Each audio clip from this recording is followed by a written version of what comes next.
ये एवरेज का क्वेश्चन है जो कि बहुत बार पूछा गया प्रीवियस ईयर में। तो देखते हैं इसका सही तरीका क्या होगा लगाने का। ये देखो बोला है कि 15 संख्याओं का औसत कितना है, 80 है। तो 15 संख्याओं का औसत 80 हम लिख लेंगे, ठीक है। फिर बोला है कि पहली 6 संख्याओं का औसत कितना 72 दिया है, और अगली 6 संख्याओं का औसत जो दिया है वो पहली की 6 संख्याओं के औसत से 25% अधिक है। तो पहली 6 संख्या का औसत हमको पता है 72 है, जो अगली का है 6 संख्याओं का औसत वो इससे 25% ज़्यादा है। तो इससे 25% ज़्यादा है, यानी कि इसका 25% 18 होगा। 18 ज़्यादा करोगे तो कितना हो जाएगा, 90 हो जाएगा, ठीक है।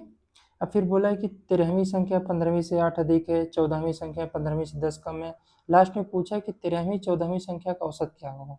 तो हमको 13वीं और 14वीं संख्या मालूम होना चाहिए कि कितना होगा, तो उससे जोड़ के 2 से भाग देंगे तब उसका औसत आएगा। तो यहाँ पे हम देखते हैं कि 13वीं संख्या को मानना पड़ेगा। 13वीं संख्या ये होगी, 14वीं संख्या और ये 15वीं संख्या, ठीक है। बोला कि 13वीं संख्या जो है 15वीं से 8 अधिक है। तो अगर 15वीं को हम 8 मान लें तो 13वीं संख्या कितना हो जाएगा, x प्लस 8। फिर बोला 14वीं संख्या जो है 15वीं से 10 कम है, यानी कि 14वीं संख्या कितना हो जाएगा, x माइनस 10, ठीक है। ये हमारी तीनों संख्याएं हो गई, ठीक है। हमको 13वीं 14वीं का औसत निकालना है, तो इसका औसत निकालने के लिए क्या करना पड़ेगा, इसको जोड़ के 2 से डिवाइड कर देते हैं। तो इसको जोड़ोगे तो कितना आएगा, x 2x और 8 माइनस 10 यानी कि -2।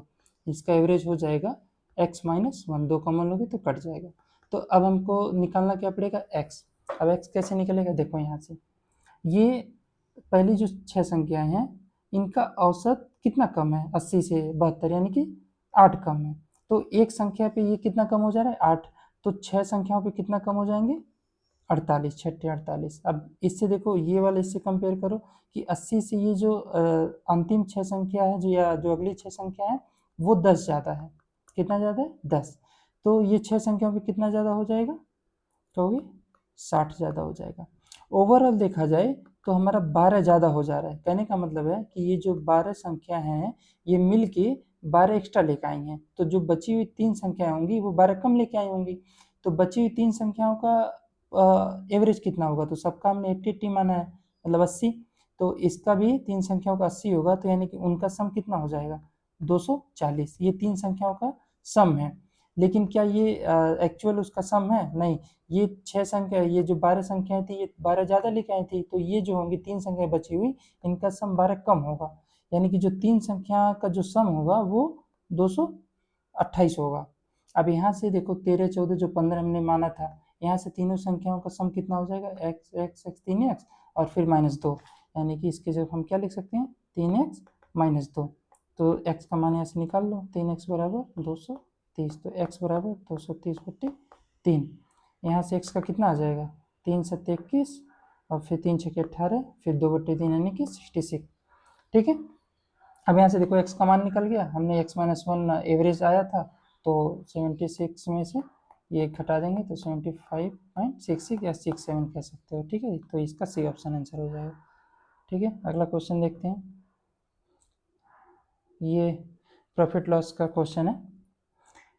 इसमें बोला है कि 90,000 की कुल लागत से 1200 खिलौने कारें बनाता है, ठीक है।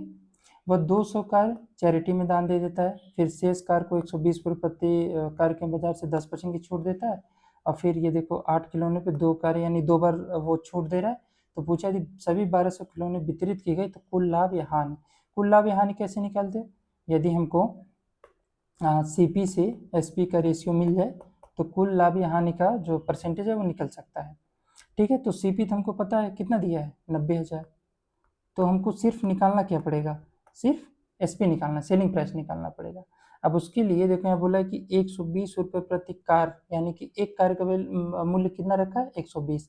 लेकिन वो उस पर 10% छूट दे रहा है, और फिर ये 8 खिलौने पे 2 खिलौने और मुफ्त दे रहा है।